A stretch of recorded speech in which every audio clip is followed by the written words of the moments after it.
बदलत्या हवामानामुळे आता फळबागांना मोठा फटका सहन करावा लागतोय। फळगळतीच्या प्रमाणात देखील वाढ झालेली आहे।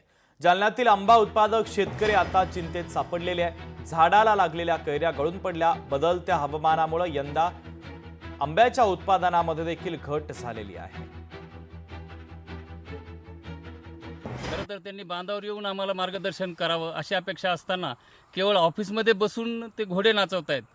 तर तसं न करता त्यांनी जर बांधावर येऊन आम्हाला मार्गदर्शन केलं तर आम्हाला थोडी उत्पन्नामध्ये भर घेता येईल आणि योग्य मार्गदर्शनानं आम्हाला चांगल्या पद्धतीचं उत्पन्न घेता येईल।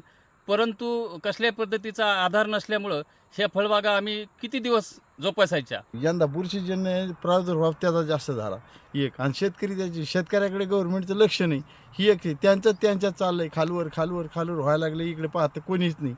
शेतकऱ्याची करून काय नाही ऐकायला सरकार तयारच नाही। त्याला तरी आपण काय करायला पाहिजे? आंब्याचं जर सीझन असं व्हायला जर गेलं तर काय हातात पडणार आहे शेतकऱ्याच्या? आणि त्याच्यात सरकार लक्ष देत नाही।